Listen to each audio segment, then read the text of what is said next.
What's up, everybody? My name is Nick, joined once again by my co-host, Matt.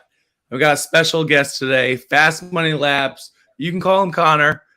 Thank you for joining us on this special Monday episode that we might be starting up. We might continue to get this going. We'll figure it out. But Connor, thank you for joining us. It's a pleasure. What's Absolute good, pleasure. fellas? Glad to finally come on. Thanks for having me. Yeah, no worries. Just, wait on Matt. Listen, guys, my Matt, connection's a little bad, but you're gonna, yeah. but Nick is just a liar. I was not late. My connection's a little bad. I didn't know it was 9 o'clock. I thought it was 9:09. Well, I was here before. So, guys, when Nick lies, we need to have an intervention for him. It's getting really bad. So I think if we as followers can just DM him and just send him a link to a therapist or something, that would be absolutely great. What? I'm just being honest. Just being honest. Right. Anyways, Connor's here, and we can talk hockey now. We can finally bore Nick with some hockey. We can talk about the football game as well. I'm excited. Unfortunately for everyone else, greatest player of all time, you know what I mean? I guess Wayne Gretzky and then Ovechkin. Greatest goal scorer of all time. Tell me he's not the greatest goal scorer of all time. Look me in the face. He's the best power play sniper of all time. Yeah, that's for sure. It's always the same spot, and it never doesn't really matter.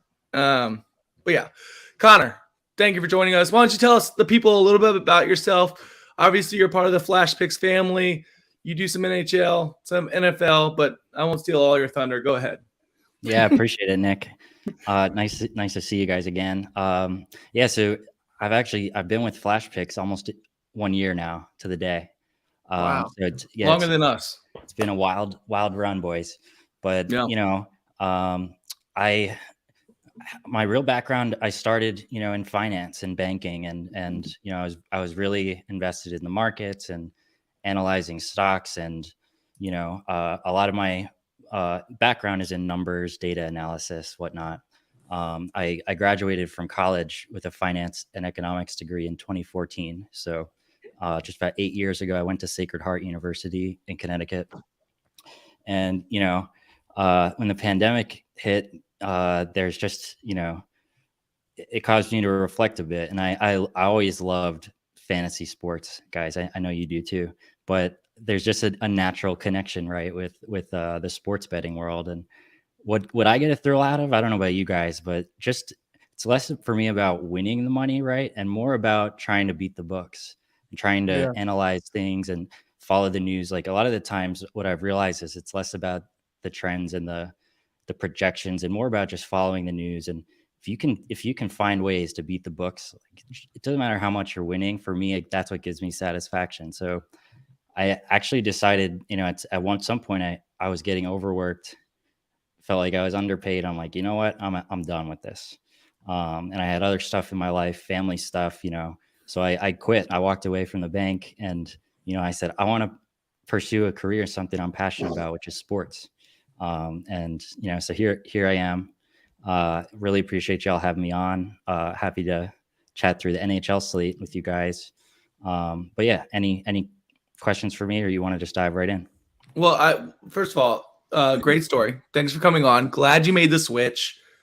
What does your future entail? This is something that you're trying to pursue full time, or is this something on the side for you, or what are your future goals and aspirations? Yeah, good question, man. I think what I've realized is, the gambling stuff it's a slippery slope, right? Like I'm not personally betting a lot of money, and but it's just, it ends up, my intention quitting, right, and doing this was I wanted a break. And what I found is when you're handicapping, you're almost on the clock all the time, right? Because like I mentioned, you are following the news, subscribe to notifications for all the different news outlets, following injuries. So it's almost like you're working the same amount of hours or more. So it's caused me to reassess a little bit, my long-term goal. But in a perfect world, Nick and Matty, I think it would be great to work for a team, right? In the analytics department, or just or even maybe for like similar to how we're doing for flash picks, right? Writing and doing your own analytics, and then maybe you get noticed by a team or something. But that would be the dream, to work in like a front office somewhere. Yeah. Either in baseball or hockey. Those are probably my two best sports. I grew up playing those sports my whole life. So, it helps. It also helps the better you know a sport, pair that with your data knowledge, and that's when you're most dangerous. So ideally, I would work for a team in the long run. Yep. Well, in the meantime, you're stuck with us. So happy to have you. Who wouldn't want to work for a team other than Dan Snyder? Yeah. That guy just sucks. Yeah, dude, he's the worst. You see that statue yesterday? It was not a statue. It wasn't a statue. It's a fucking jersey. That was like soccer cleats on. Soccer cleats on. He went to Target and like just stole a mannequin. He was like, guys, I think the mannequins are better at Target. That was a wire mannequin, a wire one. It wasn't even a full one. Let's not get. I could look. We can get into that all day. We got a lot to talk about. We have a podcast exclusive play today. We have a disgusting Monday Night Football game per usual. But let's talk about some NHL first, since we have Connor on and Matt's been just dying to talk about it.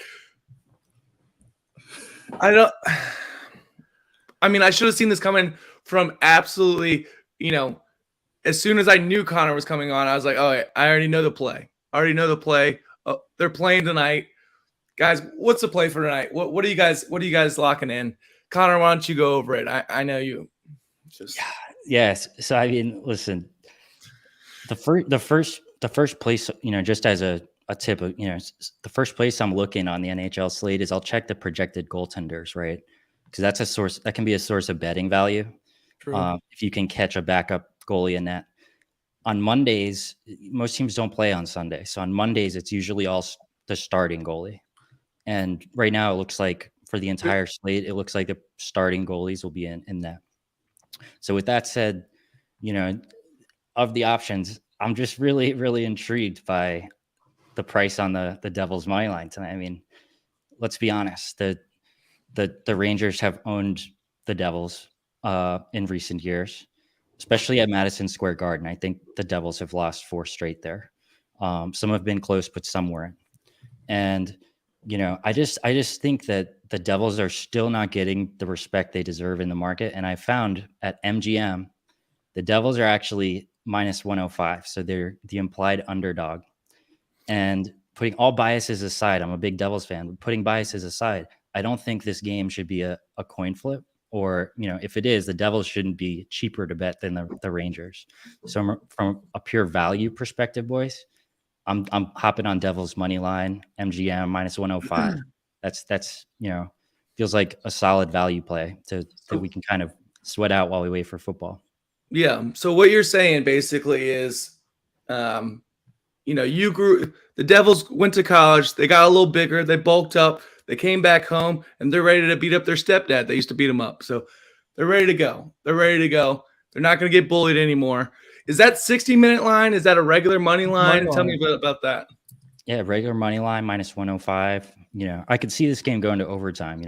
A fun prop bet might be, bet the game to go to overtime, something like that. But I'm taking them just straight up money line, win the game. I don't care how they do it. Do you think there'll be goals in the third period? Inside joke there. I always get greedy and want to bet. So you would avoid the 60-minute line. I'm always I want to. There's no reason to bet it. There's no reason to bet it because of the value of the money line. In years past, right? You're right. It was a good analogy. Like this, this Devils team, they went out, they got people that they needed. They got a new goalie. They got Palat, who's hurt, but they got a lot of guys who are a younger core that made a big jump.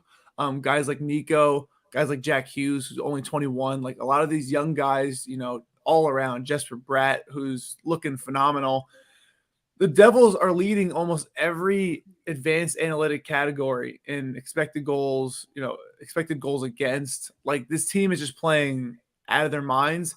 And for them to have this price is disrespectful because the Rangers they're not even the same team they were last year. If anything, the Devils took a major leap up and the Rangers took a step down. They just don't look like they're playing to the best of their ability. They just dropped a 3-0 lead to the Oilers last game. So even mentally, I don't think they're confident in themselves going forward. And if I was the Rangers, I'd be scared. I really would be, because the Devils are here. They had with 13-game win streak. They went to Canada and beat both like the triangle teams of a 3-game road trip. The first team to ever complete the Canada 6 and win all 6 games in the same year. So this team, no matter where they are, road or home, they've proven that they can do it. So yeah, I mean, you have to play that number. You have to. I mean, minus 105 is never something I like to, discount. I like it. Basically, easy money. As a side note, I mean, something I've noticed is Madison Square Garden's always packed with Rangers fans historically in this matchup, right? Now I could see the tides turning, right? Because it's just a 15-minute subway ride away from at least where I am in Hoboken. It's really easy to get there. So I could picture a scenario, boys, where the Devils fans pack the house in MSG tonight. And by pack the house, I don't mean it'll be more than 25% Devils, but if they could get 15 to 20% Devils fans in there and make some racket, I think that'll fire up the boys. And I think that's all they really need. If they can get an early goal, I think the Devils will play exceptional tonight, tightening up. I expect a fight. I wish I could bet there to be a fight. Me too. Because I think there'll be a fight. There haven't been a lot of fights in Devils games, but there's usually fights. This is a rivalry game. And I could picture, just being a dominant Devils victory in New York. Awesome. Well, you heard that here. BetMGM's where you got your line. That's right. Minus 105. It's minus 110 everywhere. So pretty widely available. Yeah. Awesome. But yeah, best line, BetMGM. So check that out. Anything else for the NHL slate? Obviously, it's real early in the morning. I know you guys will probably have some stuff later in the day. But is there anything else that you might be looking at, or things that you're just, you have a lane at this point? I have Golden Knights play the Blue Jackets. And this Blue Jackets team just gives up so many goals. I'm trying to find an angle on Vegas to win combined with an over, maybe like over 5.5, and just the Vegas money line is plus 110. But don't know if I want to just take the Vegas puck line and not worry about the over under. I just think this team is much better. The Blue Jackets have had some injuries all season. They don't play any defense. I see Korpisalo is expected in net, I believe. So if he's averaging 3.7 goals allowed, and it doesn't really matter if he's home or on the road. And this Golden Knights team does give up more goals on the road than they do at home, but they should still win comfortably. Yeah, I love that. And Connor, for you, anything else that you might be leaning or stuff you might be looking out for later in the day? Yeah, I mean, the other intriguing, I like that Columbus Jackets pick there. The other intriguing matchup I see is the late game, the Panthers at the Oilers. So these are obviously two of the most exciting teams to watch, right? And it's because they score a lot of goals. The game total right now, at least at FanDuel, is a flat 7. And that's pretty much, when you see a 7, it's pretty much a no play for me from a total perspective, because, really 6.5 is tough to clear by itself. And Matty and I were chatting through this before, and, the Oilers just came back from 3-0 in the third period. And the Panthers just blew a lead. So we could picture a scenario where, as much as you expect a lot of scoring from these teams, they might actually be directed by the coaching to really tighten things up, at least on the Panthers side. They don't want to allow, leak these goals. And the Oilers are also coming back from a long road trip. And I don't have the stats to back this up, but it just feels like when your first home game back from a long road trip, while intuitively you think, okay, this is a smash spot, they're going to be hyped up. There's just a little bit of an adjustment period, I think, in the first period to kind of get back into the game at home. So I could see it starting slower than expected. So I didn't end up placing any bets yet, but I'm targeting that game, possibly for some points props or player props, or shop props there. We can debate whether we should continue playing those. There's been some sketchy stuff going on in that market. Yeah. But yeah, that's a spot that's intriguing, and I'll share more insight or thoughts, later on Twitter. Yeah. Real quick, I want to go back to that Vegas game because we had something come up in the chat. Someone's asking about Vegas team total. I'm seeing a little bit of differences in the lines depending on the books. On DK, it's unplayable at over 3.5 at -165. A little bit better on FanDuel, but that's for 60 minutes. Yeah, total so goals. no overtime. Yeah, no overtime at -136. Any thoughts on that as a possible pivot, since you do like the over? Or Yeah, I think you obviously want to target goals on the Vegas side. I really only expect Columbus to score 2 goals, and just in the off chance that Vegas does play well defensively, I really don't want to lose the Vegas combined with the over on like a 4-1 win. I think if you can get Vegas to score 4 at a playable line, that's more attractive to me, just because I want to know if Vegas scores 4, like we win the bet. And you will have, if it's 3-1, 3-2 empty net possibilities as well towards the end. Obviously, if you could find a way where you can get overtime included as just a safety net, but either way, I think 60-minute line at a playable line is a good spot. Yeah, 100%. Anything else before we move on to this wonderful Monday Night Football? I'm excited. Nope. All right. Let's talk about it. We do have a podcast exclusive play, but before we get into that, I made a teaser. Guys. And that's really because this game is so disgusting. I like the under. I as far as the 2.5, I couldn't decide, but I think it's going to be a close game overall. I made a teaser on FanDuel and I made a teaser on DK. So there's 2 alternate ones because they couldn't just be simple and be able to match it up and give you the same odds. It's never that simple. So on FanDuel, this is the one I'm going to be betting. I took Steelers plus 10.5 and under 43.5 at -115. Steelers plus 10.5 and under 43.5 at -115. On DK, I did the traditional teaser. It went to 8.5 and under 45, which is not a bad option at -120. But building that on DK at the same exact price, it was like -160 for the 10.5 and under 43.5. Really weird differences there. Nonetheless, Steelers plus 10.5 and under 43.5.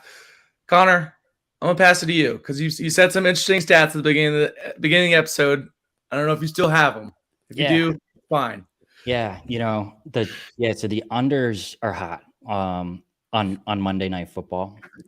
And also something I noticed just really interesting, when the line is 2.5 this year, the under is 15-6. So these are likely just tight. They're expected to play tight, right? The coaches are expecting a tight game, and they're game planning to really prevent points. And I think that there could be some teeth to that trend. So I really like the under here, Nick. And then from a teaser perspective, something interesting is when the line's 2.5, these teams are actually 7-15 against the spread this year, which is terrible because the spread should hit around 50%. But on the teasers, if you tease it 6 points, you're hitting at almost a 69% clip this year. And I think you're teasing it around that. So that means that while they're not necessarily covering 2.5, they're keeping it close. We know 2.5 is not a great number. So I love this teaser. And also Mike Tomlin is a big, his underperformance on Monday Night Football is also, really strong. So I think you're making a great pick there, Nick. Yeah, I appreciate it. I just really think there's 2 good defenses, 2 suspect offenses, one with Matt Ryan, a veteran quarterback who just forgot how to throw or make proper decisions when throwing. And then you have a rookie on the other end, Kenny Pickett, who's just been inconsistent. Good first half last week, bad second half.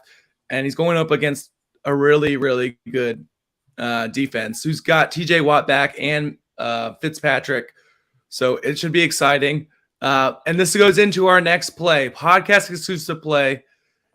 It's Matt Ryan to throw an interception at -120. Who wants to break this one down for us? I'll start, and then we can have Connor elaborate. But this is basically a play, not really entirely on the fact that TJ Watt is in fact playing in the game, but the Steelers defense is something else when he's playing. Obviously, I don't need to go too in depth of what his impact brings to the team. But he's only played in 3 games this year. He played against the Bengals twice and the Saints another. He himself has 2 interceptions through those 3 games, but the Steelers as a whole have a significantly greater amount of interceptions compared to every other game. They had 2 against the Saints, 2 against the Bengals the last 2 games he played, and then 4 in week 1 when he played, which is just a lot of interceptions. I don't think Matt Ryan is very good. I think if the Steelers get out early, Matt Ryan will be forced to throw. And I think that is a definite possibility. But either way, even if they're just losing in just the first half, he just has a bad throw, or TJ Watt gets to him, or someone gets to him and, something's tipped. I think there's just a way too good of a chance he throws a pick here. And I'm absolutely in love with the number. Yeah. He's just had a bad year. I mean, he just sucks, to be honest. I'm with you on that, boys. And also, something with Matt Ryan is in a clean pocket, he's actually doing pretty well this year. According to PFF, Pro Football Focus, his passer rating is over 100 in a clean pocket. The problem for Matt Ryan is he doesn't often have a clean pocket. Yeah. Their offensive line, I think, ranks bottom 5 in most key performance metrics for an offensive line. They're allowing a high pressure rate.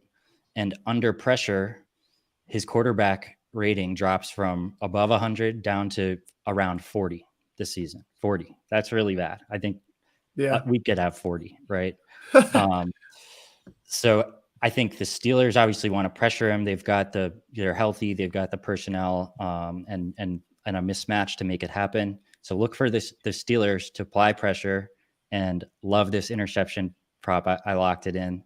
And, it's also just fun to, I don't know about you boys, but I just like rooting for the interception props too. Because every time they throw it, you're kind of just, grabbing the edge of your seat and you're like, okay, is it going to happen right now? You're alive till the end too, even in a blowout game. So love this play. Yeah. I mean, here's the thing, right? It's like I was trying to basically, find angles on these shitty primetime games, and why not lean into the shit? Lean into it. Bet the unders, bet the interceptions, lean into that shit. Let's hope it's a fucking 7-3 game and it's just interceptions everywhere, and it's just a whole lot of fun for us at least, and the average viewer is just turning it off. Let's just lean into the shit. Yeah. Enjoy it. So, is there, guys, questions in the chat? If you want to load that up real quick, we can go over any questions. We have some here. What are some tools and ways you use to analyze data to come up with your picks? We'll go with Connor. Put you on the spot if you want. Yeah, no, happy to share. So the challenge with handicapping is there's no right or wrong way to skin the cat, right? And part of what I enjoy about it is, you can really get creative. So you think, the process, at least for me, starts with coming up with a hypothesis in your head, okay, like I've noticed these primetime games are hitting under a lot. And then there's certain websites out there that have data around, the over-under performance on certain dates. So the one I'm looking at right now is called killersports.com. But data is power. And I know player props are popular. So props.cash, I know I mention them a lot on Twitter, but that's another website I use where you can just see each player's game log visualized against the lines. So my approach with player props is always, I ask myself, what do I expect the game to be, the flow to be, right? And if I expect a high scoring game, I'll go on to props.cash and look for props that align with my expected game script or game flow. So in this case, we follow that process. We determine, okay, it'll be a low scoring game, and we narrowed in on a related prop to that. So, there's a lot of different sites out there, but killersports.com is really good for NFL. Props.cash is great for player props. Yeah. Matt, anything you want to add on to that, or? No, I think that's good. I think the importance is to stress not using just one tool. Like Connor said, there's a lot of tools that you can. There's many ways you can do it, but don't just pick one and that be your only source of whatever. Like if you only use props.cash and you say, well, his hit rate is this, well, you got to also find ways to look at the matchup that he has at play. And I think a lot of people sometimes just look at one thing and say, hey, this must happen because of this. And it's like, well, it's a lot more complicated than meets the eye. It's matchups, it's game script. I think you're right. I think, like someone asked, I'll even use both these to add that guy's comment. He said, do you like anyone to get a touchdown today? I personally don't, because I expect an under. And if it's a low scoring game, I think touchdowns will be few and far between.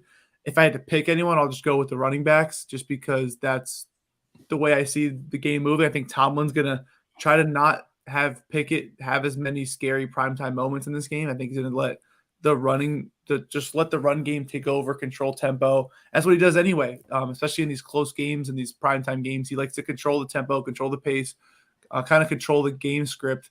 So I don't like anyone to score a touchdown, and that's because I don't see a lot of scoring. But as far as the tools you can use, I think each sport has their own different things. Like for hockey, I use Money Puck a lot just to get like expected goal numbers and just see how goalies are playing as well over goal saved above expected. Are they playing well in net, or is their defense just really good and they just not allowing high danger opportunities? So a lot of things you could do when you understand the game, which I think is the best part of it. I think you should understand the game. My biggest answer to that question would be to understand the sport you're betting on, because if you understand the sport, you can know what you're trying to look for rather than just seeing stuff on a screen and trying to decipher what it's telling you. Yeah, 100%. Couple things. Cat over 8.5 rebounds. I'll get into that. I don't know why you're seeing that. He hasn't hit 5 out of the last 6 games. I hate betting Cat. He's just so inconsistent. I wouldn't bet him. There you go. If anything, I might look at the under, like 5. He's at 8.5, and he's hit 4, 4, 11, 8, 8, 5. That's not even without looking at matchup. Do it. Okay. Just do it. All right. Yep. That's Matt's analysis. And again, Cat is a crybaby. He's an absolute crybaby. Say it to his face, though. I bet you won't. I won't. Never will see him in the world. But I have no problem. Like, if he wants to assault me and I can sue him, like, that's fine. Like, it's called freedom of speech. No one said he would. Hey, you're a crybaby. Like, it's cool. I didn't bring up any physical violence. I just said you wouldn't say it to his face. I would. I mean, if I met him, I'd have no problem saying stuff to people's face. Whatever. It's different. I'm pretty blunt. I have no filter. I don't know if people have figured that out. I have 0 filter, negative filter, if anything. But moving on, jeez. I will try to do some NBA later today. I do have some stuff going on in my life. People, we have jobs. We have shit going on all the time. It's like, why aren't you doing this? Why aren't you? You know how much time it takes to study? It takes a long time. Into the shit, NBA. What? Lean into the shit. That's what you just said. Lean into the shit. Exactly. Under. Let's go over the plays one more time for anybody that might have missed it. We've got FastMoneyLabs and Matt. Matt, are you taking the Devil's money line as well? I'll sprinkle it. I'll join in the fun for sure. Yeah. Okay. I'm that just was a fan test. If you didn't say yes, then you're not a true fan. Yeah. I expect them to win. It's just a big game. So it's okay. You expect them to win and you don't want to take minus 105? I do. I want to take minus 1.5. But that's just not smart. I have Steelers plus 10.5 and under 43.5 on FanDuel. On DK, you have to build it as just a 6.5 point teaser, a 6-point teaser, excuse me. So it'll go to 8.5 and under 45 at minus 120 on DK. I'm sorry about that. Couldn't make it consistent there. And then we have a podcast exclusive play of Matt Ryan to throw an interception at minus 120. Okay. I can't believe hammer Hammer it. Hammer it with 1 unit responsibly. All right, guys. Is there anything else that we're missing for today? Connor, again, thank you for showing up on time. It's really nice of you. My pleasure, boys. Thanks for having me. Had a blast. Awesome. Well, hopefully we'll have you on again soon. Guys, bet responsibly. Best of luck. Deuces. Hammer it. Hammer it.